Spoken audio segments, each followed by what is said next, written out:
we're in a different era now.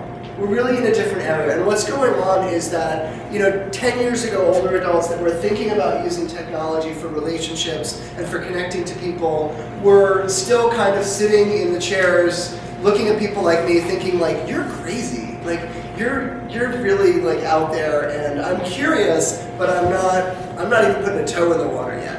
And today, when I do a workshop, there are people in the room that know a lot more than I do about it. Right? And it's just random, like you just open it up. There was a woman who came in from Queens who was severely visually impaired with a cane, came all the way from Queens just to check out the online dating workshop because she found out about it on Senior Planet. And that kind of random engagement is now really becoming the norm.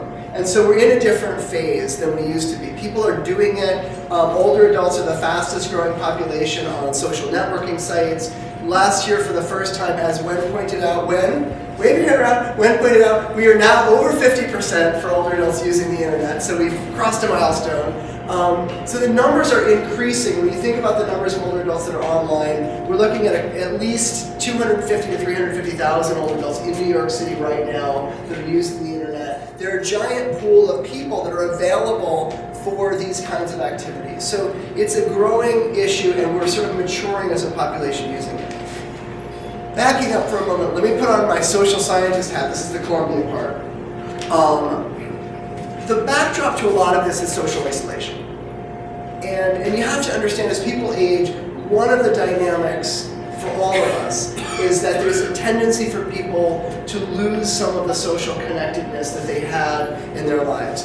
Everybody has different patterns. Some people have very deep patterns with small numbers of people. Maybe they have 3 friends that they're really close to, or they've lived with their sister their whole life, and they have these really strong bonds. Other people, like me, more social butterfly types. Oh, I have 50 different friends, but you can only maintain so much contact with 50 people, right? But as you get older, that 50 people becomes 25. It starts to fray. You lose contact with people. People pass away. People move. As we get older, people get dementia. The natural tendency is for your social network to shrink. And so older adults are constantly, it's not that they're necessarily giving up on that, it's that people need to adapt to changing circumstances. And one of the things that I've noticed from working with seniors for so long is that seniors are in a highly adaptive scenario. They're forced to deal with change in a way that younger people are not in the same kind of dynamics. You're having to deal with the fact that your primary relationships, your secondary relationships, and your relationship with broader society is changing rapidly as you age, and you're having to figure out how to build new contacts, bring in new people to spend time with, and rebuild your social connections all the time in order to maintain that healthy connectivity. Another element about that is that social connections prefigure physical health.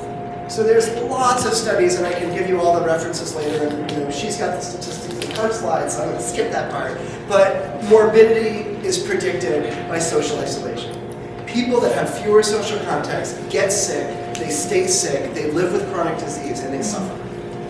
And if you can build those contacts, and we can find ways to build people's relationships to others, we will help people be healthier, we will help them live with dignity and success as they get older. And that's a really big deal as we talk about the social issues around online dating. So it is a little bit of a light topic, but it's also a really heavy topic.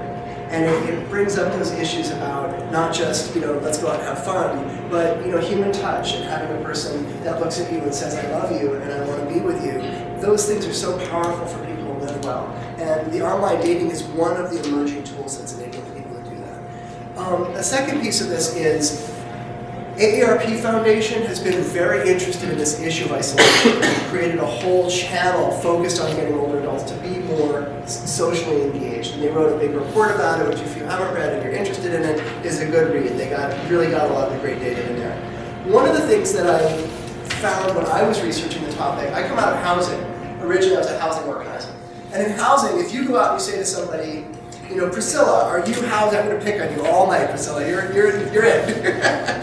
I'm scrolling, it's okay. Okay, you can take it. So, does this person have adequate housing? How much are you paying in rent based on your income? It's a standard threshold. If you're paying over 35% of your income in housing, you're spending too much. That's a threshold that every housing writer assumes is a basic standard and everybody agrees on it. Well, what's the corollary number for social isolation? How do we measure it? How do we know if older adults are isolated? They don't come out in public as much. That's true. They don't come out in public as much. But there's no statistical threshold that everybody agrees on that says this is the threshold. And so we don't actually know how many people are isolated. We know a lot of older people are. And AARP estimates about 20%. They're saying about 1 in 5 people today over the age of 60 are socially isolated or have that condition. But we don't really have a clear threshold, and frankly, we haven't, as a society, set up a way to go out there and measure it. And actually, from my perspective as an advocacy thing, I'd like to see that happen at some point. So if anybody's working on something out there, stick it in the agenda. We need to know more about this. All right.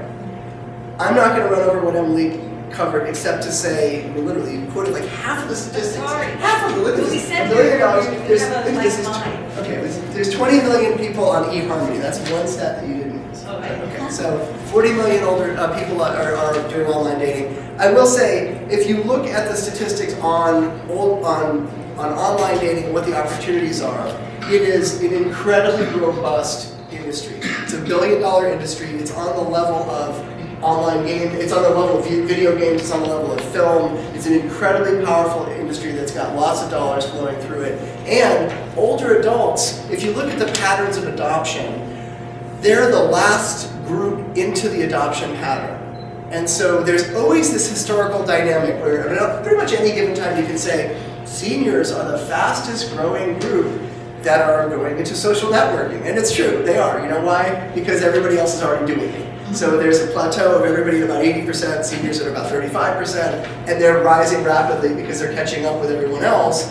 But if I'm a marketer, and I'm an investor, and I'm a person that's looking to make money, you need to look for opportunity. You need to look for where the market is changing, where new dollars are coming into a system, where they can be attracted, where you can set something up. And so AARP has figured this out. They're sponsoring an online dating site that's focused on people over the age of 50. But a lot of other people are realizing that the over 50 and over 60 crowd is where the next pattern of investment is really going to pay off.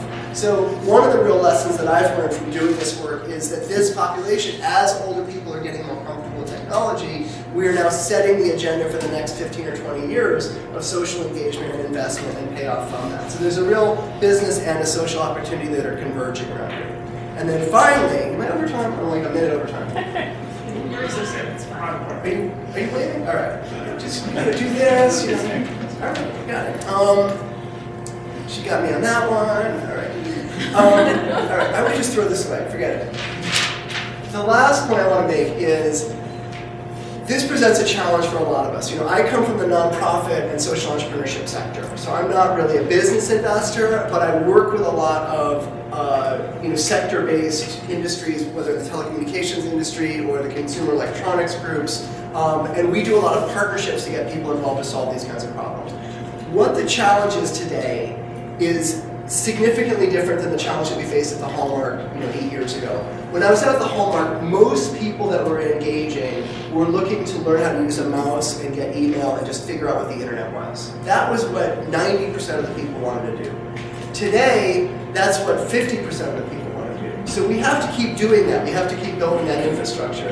And I want to give a shout out to the Hallmark, by the way, because I just love that place. It's awesome. It really is. And it's the kind of place that when I get older, I want to live there. I'm serious. I just love it. It really is. It's like a super inspirational space. But the other piece of this is you realize what's going on is that 50% of the people out there over the age of 60 are online. And we're still trying to get those people to play bingo. You know, we're still running after them with these bingo things and the balls and the little cards, and they're looking at us like we're crazy. Because we've got to engage people at the different places where people really are experiencing this. So we have an organizational challenge, and people like Remus, who's doing the work out there, really being flexible and creative and that stuff, and people like David Drain back there, who's at Self-Help, and a lot of our partners around the city are developing these kind of deep sector-based strategies to work with people on specific things that this can do. So teaching online dating for older adults is about bridging that social gap for people in one area. But you need to do it in other areas. So workforce development programs for people, programs on wellness, programs on creativity, programs on online learning, gaming. All of these things are specialized and they require specialized knowledge. So we have to learn as providers and supporters to keep up with the older adults who are already pushing the envelope every single day. And basically, I'm just playing catch up all